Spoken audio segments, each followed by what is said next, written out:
Hello, and welcome to another official CertCop's series. This is the CVLT-CertCop certification, Certified Virtual Live Trainer-CertCop.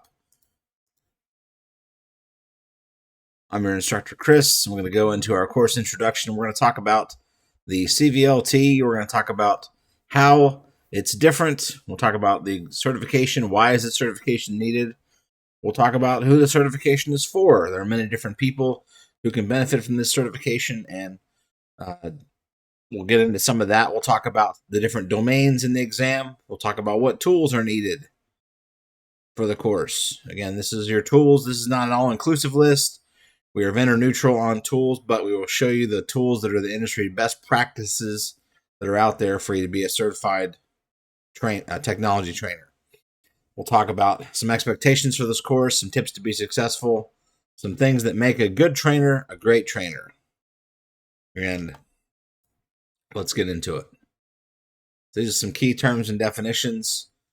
Talk about the trainer in its general terms. We'll talk about virtual live trainer. You may hear the term virtual live instructor-led training. We'll talk about on-demand training and explain the differences between the two. We'll talk about some of the exam prep tools, study materials, and then we'll even get into hybrid training. Let's talk about our company first and foremost. So the CertCop has 30 plus years in the industry, going back to the Novell days. The founders of CertCop have over 30 years of experience, and the trainers of CertCop on average have over 25 plus years experience.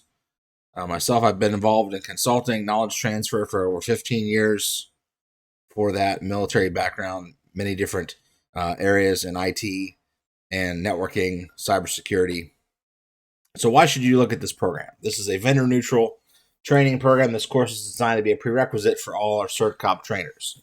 This course is designed for managers, trainers, anyone and everyone who wants to become a great trainer, not just a classroom-based trainer, but virtual live-based training. So we're going to teach you some of the things that will make you successful both as a classroom trainer and a virtual trainer as well. We're not here to teach about vendor-specific products, rather help you more effectively present those specific topics. If you want to do a deep dive or dive deep into a particular technology, you can use specific platform training like AWS, tutorials, Google, Cisco, etc. So why are we here today? We're using this methodology of virtual training experience. Many people were forced due to COVID to move to virtual live training. If you had a great training experience during COVID, then you might want to do that training again. Feedback between the two is mixed, but people are recognizing the benefits of virtual live training. Our company has been around training and technology going back many, many years, and we've been involved with knowledge transfer for over 30 plus years. If you look at companies today, they're using the virtual workforce as well. Remote workers are being monitored remotely instead of bringing people into the live office. Virtual training is here to stay and is not going back to the old model. Not only are you going to become a better trainer, but you're going to be the kind of trainer that can deliver a great course online in the virtual environment. CertCop is partnering with a group of companies to get assistance in being able to deliver this course to the widest audience possible. Some companies may not allow you to travel certain locations. Logistics to travel can make it difficult. Never before has there been a more structured program to make delivery more effective. Let's talk about some of the course design. This course is designed to take the latest cutting-edge technologies and tools and help you use them to make individuals be more effective trainers using the latest best practices. We're going to get into what those tools are. We'll talk about WebEx. We'll talk about chat. We use webcam, how to use annotation tools. We'll talk about virtual machines, containers, all that kind of stuff.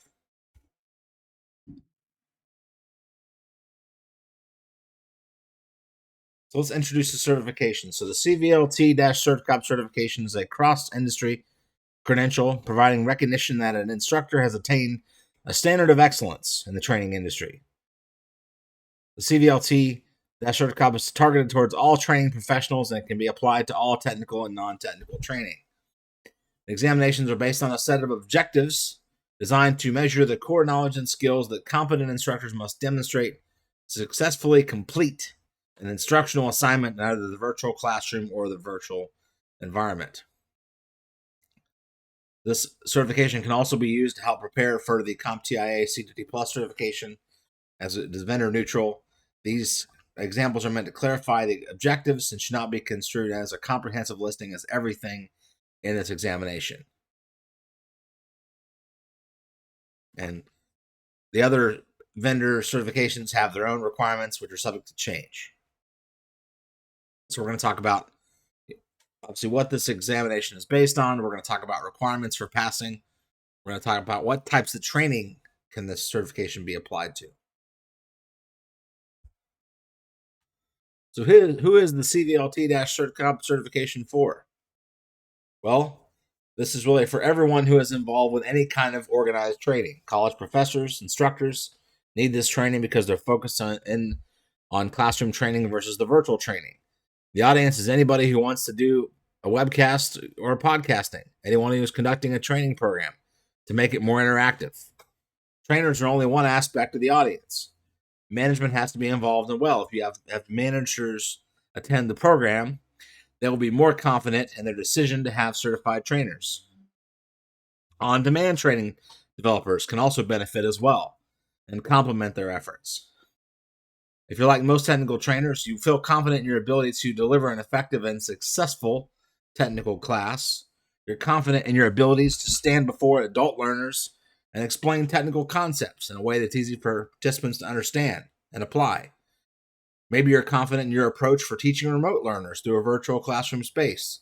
You know how to engage learners, ask questions, and lead people for learning through discovery rather than through constant lecturing. You might be nervous to speak before learners, but you're not afraid to do so. The virtual environment is different. There's no room for fear of your audience, so you could be a training consultant. You could be a training developer instructor. So whether you're a training consultant, whether you're a training developer or instructor, you could be a career technical training instructor, or even academia. So there's many different types of trainers that can benefit from this course, as will be evident as we go through the material. Let's talk about the exam itself. Exam number CVLT-023A, which is the written exam, and CVLT-023B, which is the performance-based exam. So if you only want to learn and not take the exam, that is fine. But it will look 100 times better if you're certified as a trainer. This is a vendor-neutral certification. You will learn how to be as live and interactive as you can be while using the latest tools available. There may be some tools that are not covered because of the sheer number of tools that are out there. You might be asking, why are there two exams? Well, because we're going to have one exam for understanding not only for trainers, but this could also be for executives in the corporate world to provide knowledge transfer solutions and people that are involved in train-the-trainer programs. So we call this the Certified Virtual Live Trainer-CertCop exam. The 023A exam, the written exam, is 100 questions, multiple choice. You have 180 minutes for the CVLT 023A exam. The performance-based exam is a 30-minute live demo. So if you've heard of the C2T Plus, they have a required performance-based exam as well. This is going to be a one-time demo that you will be sitting in front of live reviewers, a live performance to show that you can actually deliver a technical training course on a topic. So the Certified Virtual Live Trainer CertCop exam measures the individual ability to conduct and deliver knowledge transfer solutions on a virtual live platform by integrating the most advanced technologies available. So who should take the CVLT 023B exam? Those that are directly involved in the training and presenting the material to students. Because there's so many different terms, organizations are confused about what virtual live training is. The performance-based exam is going to measure an individual's ability to present a topic to the live audience in the virtual environment. Students can bring their own topic to the performance-based exam, preferably something they know very well and are comfortable with, to make the content portion more effective. The written exam must be done before the performance-based exam. So CVLT 023A must be done before CVLT 023B. So the written exam will be valid as long as the objectives do not change. And a passing score is 70% on the written exam. Subject matter expertise up to 1 year is highly recommended, but not required. Though you can still take the exam without having, there's no real prerequisites for this. So this program is also good for hybrid training, virtual live training, webcasts, anyone who wants to make your training the most dynamic training possible. So keep in mind those two exams, those are the standards and are subject to change. For the latest and greatest information, look on the CertCop.com website and you will find all the information there regarding the two exams.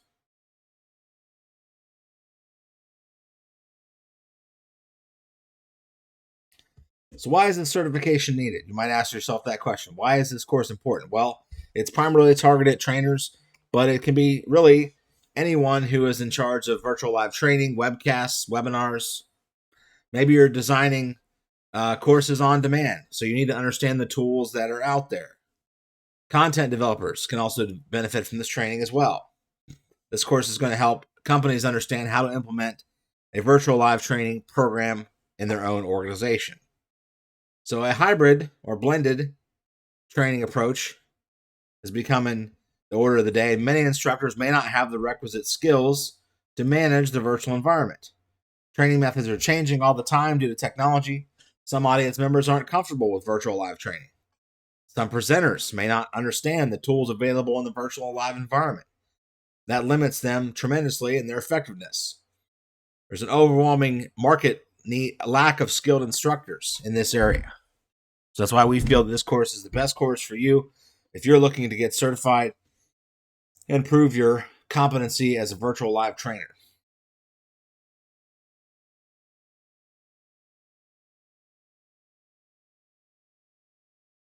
So what kind of skills are you going to get in this course? First and foremost, delivering training in a virtual live setting requires a different approach than delivering training in a traditional classroom setting. First and foremost, you got to choose the right platform. You got to set up a reliable, easy-to-use virtual platform that has features like screen sharing. So we're going to teach you how to use the technology and the tools more effectively to teach technical and even non-technical classes. So even though this is focused on technology, this will make you a better trainer with non-technical classes as well. So we're going to talk about some of the popular tools like screen sharing, video conferencing, chat, whiteboards, and there are many different platforms like WebEx, Zoom, Google Meetings, etc. We're going to talk about how to prepare your materials, making sure that your materials are suitable for online delivery, breaking down your content into shorter segments, creating interactive activities, using multimedia, such as videos as well. Setting clear expectations. How do you reach people that may not be in the class willingly? We're going to talk about people that may just be there to attend training. How do you engage learners using interactive polls, breakout rooms, chats? We're going to talk about how to encourage people to ask questions and get feedback to make sure that your learners are actively participating. And then, of course, how to mix it up using a variety of methods to reach all different types of learners.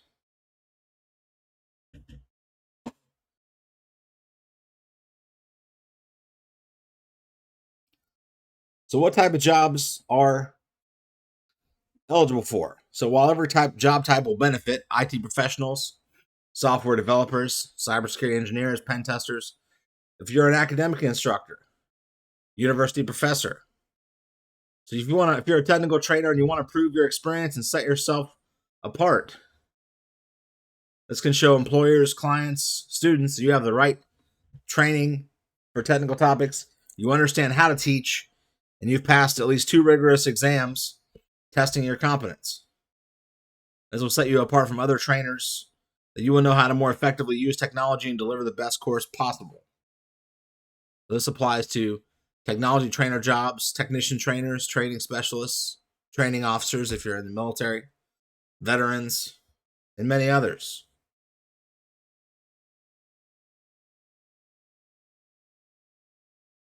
These are the exam domains. So we can see the first domain, we have introduction and course planning. It is 8% of the exam.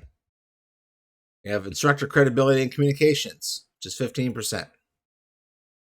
How to select platform technology and media, which is 20%.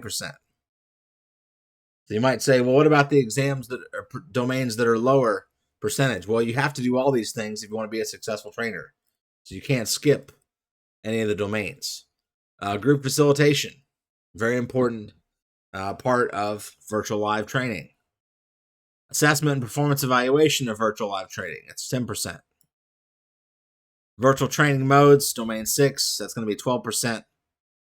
We'll get into some of the different training modes. Then you have templates, case studies, and demos, which is going to be 15% to round it out to 100.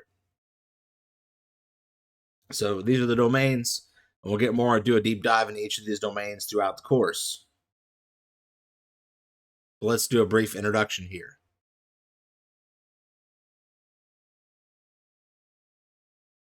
First domain, planning prior to the course. So this is going to test your understanding of the time and effort to prepare to teach an excellent class. You'll be tested on your understanding of organizational needs, the goals for training, how that affects your preparation. You also need to understand the work you'll do to prepare, the physical or the virtual classroom space. You'll be tested on logistics required to teach the class, how to set up the virtual software. We'll talk about how to analyze needs, how to deal with distractions in the classroom. We'll talk about assessing individuals' current skill level and comparing those results with course prerequisites. Do they meet the criteria to sit for the class? Doesn't mean they can't sit for the class, but there may be additional work required to make sure that they're not holding the class up. We'll talk about researching additional content for potential points of confusion or resistance. So a student may come to you with a question and understand why something's in a course or why something's not in a course. So the more work that goes into planning, the more successful you'll be at ensuring that these types of roadblocks that happen less often. We'll talk about pre-course communications, reviewing the pre-course communications with learners, the course announcement, the confirmation, description, alter the recommended virtual classroom setup according to specific learner and organizational needs. Again, it comes down to what do the students need to learn for the course. Confirming timings and logistics for the course. This is absolutely critical. Obviously, what kind of they're going to be scheduled breaks, when is lunch going to be, what are there any labs or special activities that need to be performed outside of the classroom, time zones for virtual training. And of course, receipt of any materials that should have been shipped to the students. We're going to talk about all those things. We're going to talk about establishing a safe learning environment. What is a safe learning environment? Well, including, obviously, if there are any emergency procedures, confirm those with the students. If you're in a virtual class, it's more difficult because emergencies happen and there's really no way for the instructor to verify certain things. So you have to coordinate ahead of time with management to make sure that there's proper notifications made for those. And then, of course, making sure the organization's students are comfortable. Make sure they're comfortable and with the materials. Can they use the conferencing? Can they hear the audio? Is the online tool functioning well? Is there sufficient lighting? If you're supposed to be on video with your students, can they see you clearly? Do you have a professional looking background? And then, of course, preparing any unique contingency plans for unique classes.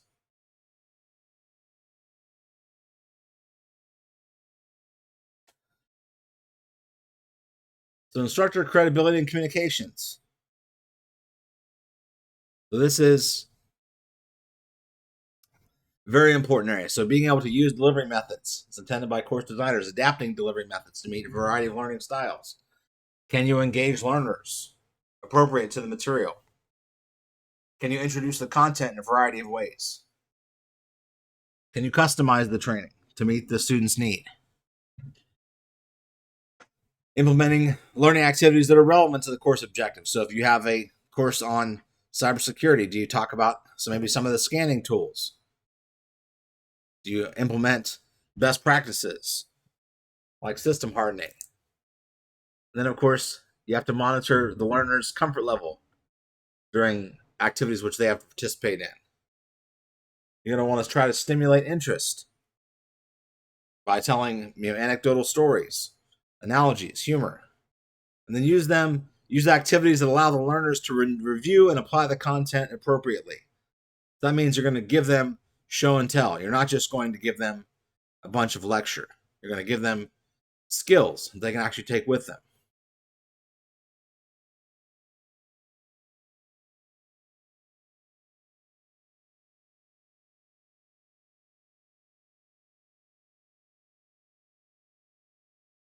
So continuing on with the second domain, credibility and communications, personal conduct. Obviously, grooming acceptable. If you're supposed to be on camera, grooming is going to be important. Manners and behaviors for the learning environment. Are you communicating effectively? Are you being mindful of cultural issues? So strategies for accepting responsibility where appropriate. It's not about placing blame. It's about figuring out a solution. Knowledge of the subject matter of the course plan and learning activities prescribed by the course designer, because you may not be the one who designed the course. And then, of course, what is the learner going to be able to do? What are they going to be able to do after the training? You want to be consistent. Consistency. Absolutely key. Being consistent with your learners. Demonstrate confidence that you know the subject matter, that you are a subject matter expert. You have to establish that rapport early on with technical people. Provide and elicit from practical examples from knowledge and skills how this will transfer to their workplace. How is what you're teaching them going to translate to their job? And of course, being able to handle inquiries if there's topics that you may not be an expert on. So, in case if it's something where you're not an expert on, one thing you can do is you can go and say, well, I'm not an expert in that area, but I have some people on my team that are, and I will come back with some additional materials, provided that meets the course scope. Sometimes inquiries might be topics that are outside the course scope, so you have to be concerned with that. And then, of course, maintaining a positive atmosphere. Avoid criticizing team members, training team members, the training materials, or the tools. So while you may have strong feelings or dislike for a tool, it has no place in the virtual course for criticism.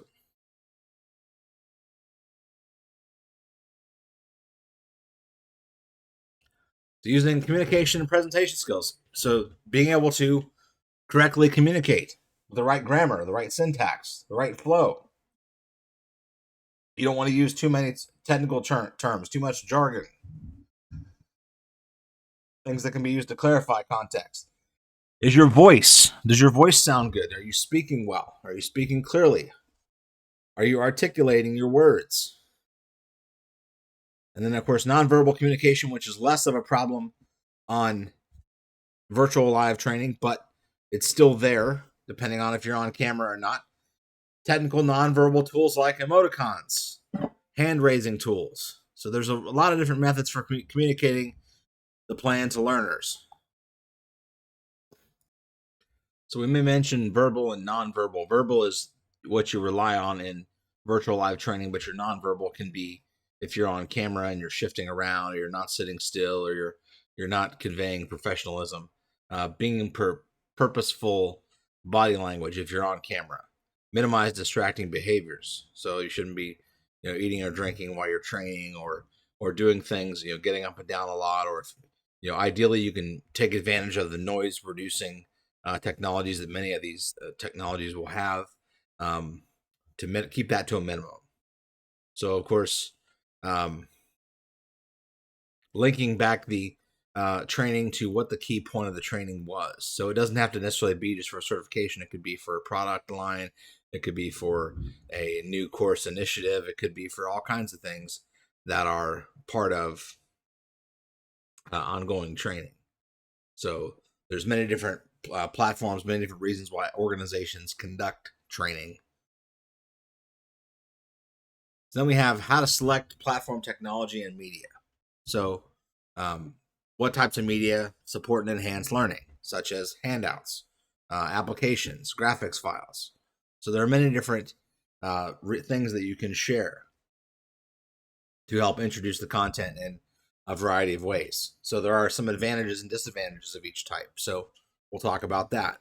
We'll talk about technology limitations associated with e-learning. So if there's issues where users have bandwidth problems and they have bandwidth problems that prohibit their participation in the class.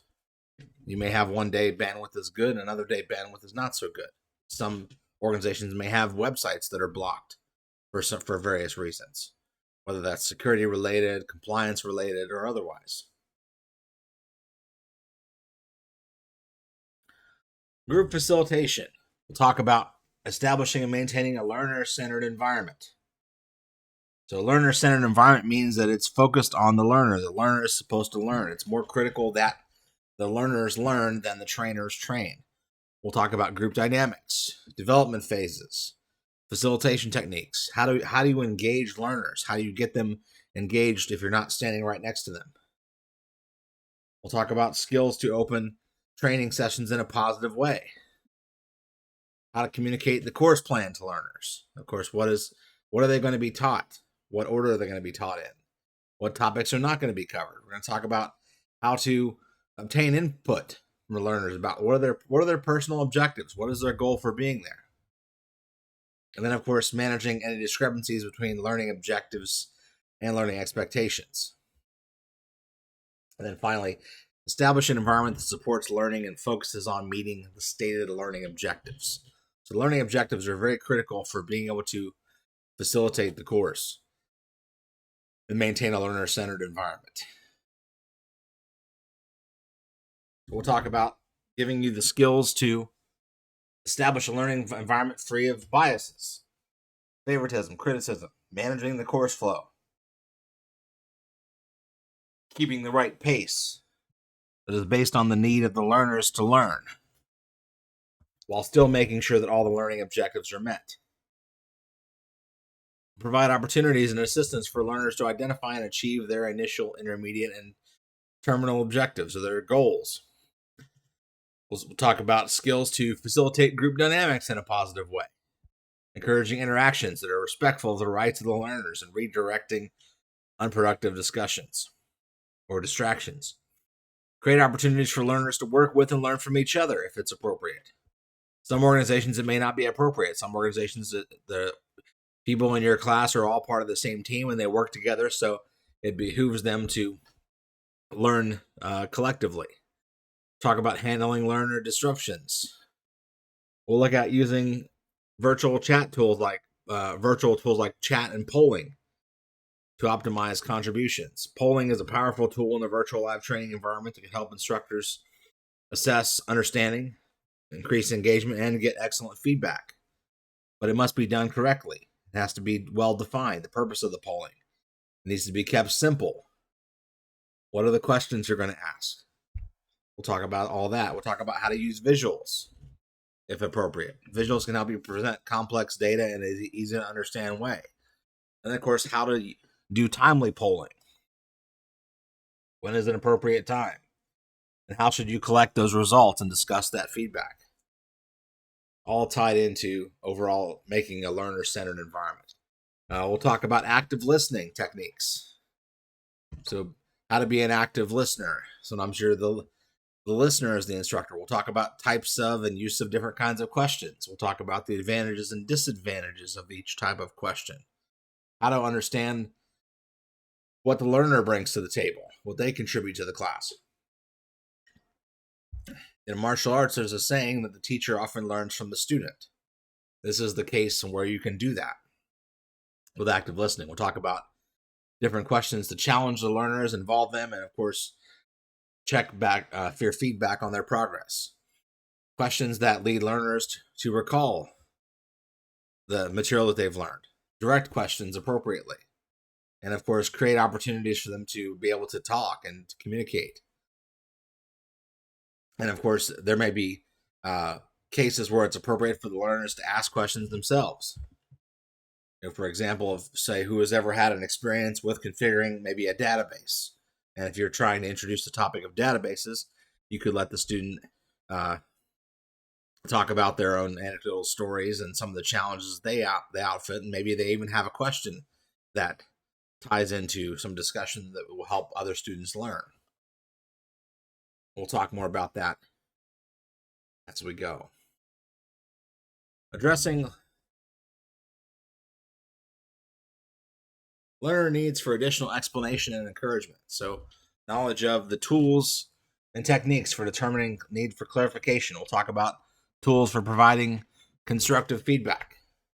Teach you how to interpret and confirm verbal and nonverbal communication. So mostly verbal, but some nonverbal can be gleaned by, sometimes silence is very telling. We'll talk about how and when to respond to the need for clarification and feedback. Sometimes there's feedback cases where the feedback is not appropriate. We'll talk about how to provide feedback in a way that is specific to the learner's needs. And we'll look on how to elicit feedback on the trainer responses. Is what you said to the students effective? Did it answer the question? Or did you go around the question?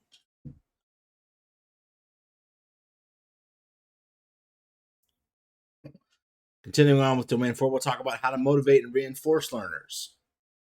Motivate learners based on their personal characteristics and their learning styles. We'll talk about how to match their achievement to organizational needs and goals. It all comes back to the learner's needs. We'll talk about different motivational strategies for individual learners because everyone learns different. And we'll plan for a variety of reinforcement techniques during the training.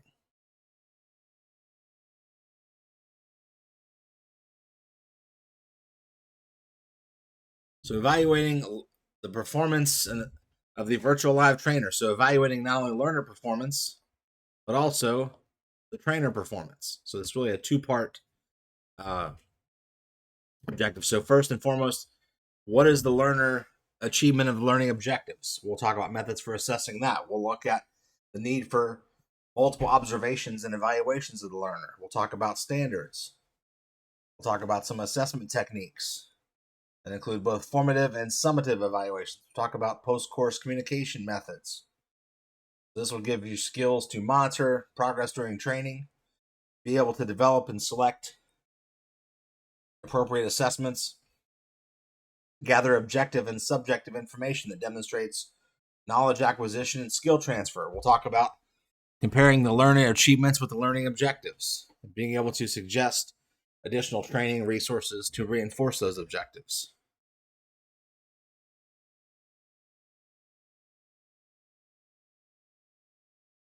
For the trainer, we'll talk about methods to evaluate delivery of training. What types of evaluations are there? We'll talk about legal requirements for preparing reports on learners. We'll look at organizational requirements for end-of-course reports.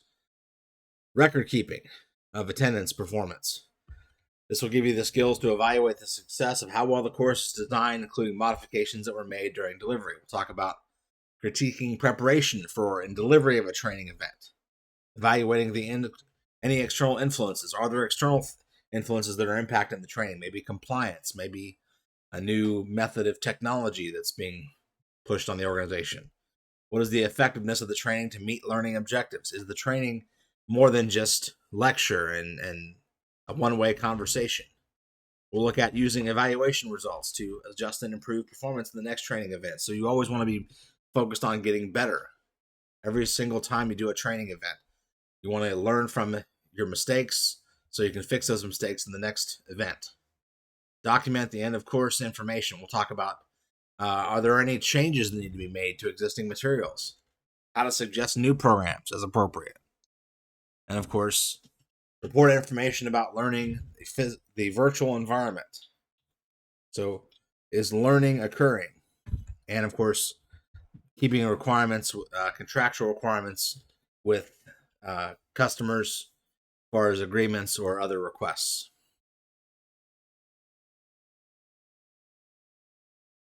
Domain 6, we're going to do a deep dive into virtual training modes. We're going to talk about several different modes of virtual live training, each with its own unique advantages and disadvantages. So, virtual live instructor-led training.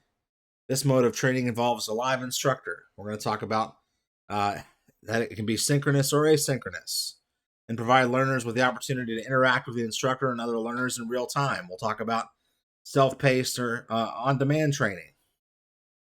We'll talk about blended training. So we'll talk this mode of this training combines both in-person and online learning, with some instruction in the classroom setting and some delivered online. Blended learning allows learners to benefit from the advantages of both modes of instruction. And we'll talk about, of course, webinars and webcasts. So webinars, this is more typically used for larger groups and involves live or pre-recorded presentations delivered by some expert in a subject matter area. Webinars can be used for training, knowledge sharing, thought leadership, and they can be delivered in real time or accessed on demand.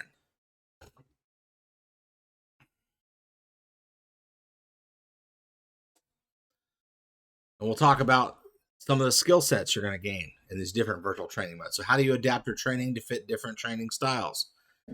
Understanding student requirements for learning. How to understand organizational requirements for training. What training do they need to be able to do? Are there any barricades to that training?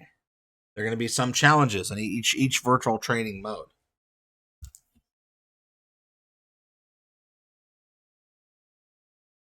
Domain 7, we're going to talk about templates, case studies, and demos. This domain is going to provide supplemental material, pre-assessments, post-assessments, and even in-course assessments to gauge the knowledge of the students at the level that they're at. Are they really gaining the knowledge they're supposed to, that they can apply in their own lives? Example might be, well, cybersecurity is a very broad field. Many of the cybersecurity tools require some background in Linux. It's possible that maybe the individuals may not have that background. So there's questionnaires to, if you're going to make that a prerequisite, there may be a pre-assessment requirement for Linux or a particular cybersecurity course. Pre-assessments are an important component of virtual training courses, and they have several different purposes. They can identify knowledge gaps. So pre-assessments help trainers identify knowledge gaps among learners before the training begins. By assessing learners prior to the skills, or prior knowledge and skills, trainers can tailor the training content to meet the needs of each individual learner and ensure that everyone starts at the same level. Setting realistic expectations. Pre-assessments help set realistic expectations for both the trainers and the learners. Trainers can use the results of a pre-assessment to adjust the pace and the depth of training to make sure that all the learners can keep up. They can also help them understand what they need to learn and from what they can expect to get from the training. Improving engagement. Pre-assessments can increase learner engagement by providing an opportunity for learners to interact with the content before the training begins. And then you have measuring learning outcomes. So pre-assessments provide a baseline for measuring learning outcomes. Trainers can use the results of that pre-assessment to track progress and evaluate the effectiveness of the training. So in-course assessments are an essential part of the training as well. They can be used for knowledge checks. These could be short quizzes or questions that test the learner's understanding of specific concepts or topics covered in the training. They can be used to check for comprehension. You can have interactive activities. These are used to design to engage learners in active learning, such as simulations, case studies. They can be used to reinforce learning. You could have discussions, debates. These can be used to involve learners on discussions or debates on relevant topics related to the course material. They can be used to encourage critical thinking. You might have projects and assignments. So these assessments require learners to apply the knowledge. If they're going to have to apply something to a real-world scenario to solve a problem, possibly in a virtual environment, that's going to have to be coordinated ahead of time. All of these things go together to make the course more engaging. And then final assessments typically are given at the end of training to measure the overall understanding of the course material. They can be used to evaluate the effectiveness of the training and provide learners with a sense of accomplishment and feedback on their performance. So all these things will be used to improve the training, whether it's conducted in-house or outsourced, improve overall course engagement, and so on. So some additional bonus skills. So virtual live training courses typically utilize a wide range of tools. Things like PowerPoint, to use PowerPoint more effectively. Use of cloud environments in technical training. Virtual machines. Virtual machines are software-based emulations of a physical computer that can be used to run multiple operating systems. We're going to talk about how to run virtual machines. In virtual live training courses, virtual machines are often used to provide users with hands-on experience with software and applications in a safe, isolated environment. Containers. Containers are lightweight, portable, self-contained environments that are allow developers to package up and deploy applications quickly. So in virtual live training, containers can be used, so the learners can have consistent and reproducible environments for learning and experimentation. Whiteboards. Virtual whiteboards are online collaboration tools that allow instructors, learners, etc., to draw, write, and share ideas in real time. They can be used in brainstorming, problem solving, and visualizing complex concepts. Screen sharing. Screen sharing to allow learners to share their screens with each other, enabling them to demonstrate software or walk through complex concepts step by step. Screen sharing can also be used to troubleshoot issues or provide technical support. Then, of course, chat and messaging. Chat and messaging allows users to communicate in real time. So they can be asking questions, answering questions, sharing links, resources, and collaborating. And then, of course, video conferencing. Video conferencing is probably one of the most important parts because this allows users to see each other and hear each other in real time. If it's a practice to have video on, then that becomes even more engaging face-to-face, similar to the face-to-face classroom experience. And then, of course, how to distribute course materials. So one of the things to think about is that many organizations, if you're just doing a certification, a lot of times you only get the book and maybe some notes. Maybe you get some supplemental bonus materials out of the book, but with CertCop, you're going to get all the tools. You're going to get, depending on which package you purchase, you're going to get the book, you're going to get flashcards, you're going to have instructor notes, PDF copies, anything, maybe as illustrations, not notes, but those are things that go a long way to make the course more interactive and more fun for the students. So we'll teach you about how to distribute those course materials. So some expectations for the course. So have you worked as a trainer previously? Think about some of the things. If you've done training before, what were some of the strengths of your course delivery? What are some of your weaknesses? Think about areas where you're maybe not as strong. What are your expectations of this course? What do you expect to get out of it? Because this is your course. This is not my course. It's not CertCop course. It's your course. It's what you want to get out of it. Get out of it exactly what you put into it. If you put little into it, you'll get little out of it. Think about what your favorite type of class to teach is. So teaching classes where you have an expertise in goes a long way. Do you have experience with AWS or other cloud technologies that might be beneficial? Do you have experience with virtualization technologies like VirtualBox and VMware? Think about some of the other collaboration tools you might have used in the past. So some tips to be successful in the course. First, watch the videos closely. We design them to provide you with a clear understanding of the concepts we'll be discussing. Take good notes. This will help you retain the information we'll be covering and be beneficial when you're reviewing the topics later. Make sure to do the practice questions. Do lots of practice questions if you're doing a certification. These are just some of the tips that you can provide to your students when you're doing this. This is not a hands-on exam. CVLT CertCop is not a hands-on exam. But do lots of practice questions. You can, if there's something you don't understand, ask questions. Use the virtual chat. Or if you're doing this in an on-demand fashion, there is the ability to comment on the videos.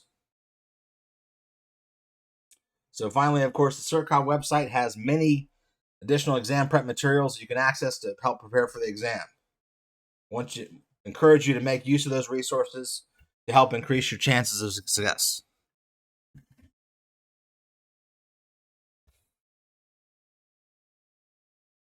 So why CVLT? Just as a recap. So why CVLT? Because qualified trainers are in high demand. Depending on where you live in the world, you may have different salary requirements, but you can always add value as a trainer being certified versus not being certified. If you're a certified trainer, you're going to be in higher demand than a non-certified trainer. So what makes a good trainer a great trainer? Well, engage with your students. Start out by asking about their background, their job role, their goals. Try to understand their current level of proficiency with technologies being taught. What do they hope to achieve throughout the training? Understand their challenges. Figure out their why. What challenges are they currently facing with technology or their current job role? This can help you tailor the slides to their specific needs. Connect the training to real-world scenarios. Help the students see how the training can benefit them in their current job or future job opportunities. Explain how the skills they will learn can be applied to real-world scenarios. Emphasize the benefits. Highlight the benefits of training and how it can help students achieve their goals. How the training can lead to career advancement or a better job satisfaction. Provide examples. Use examples of how others have been successful, how training has been implemented in other organizations. This can help the students see value of the training, how it can help them achieve their goals. And ultimately, try not to be boring. Don't read the slides to them. Don't insult their intelligence. These are absolutely critical points. You will lose an audience quicker. You will go from being a great trainer to having a terrible training experience, terrible reviews. So engage with your students. Figure out their why. Emphasize the positive. Stay motivated.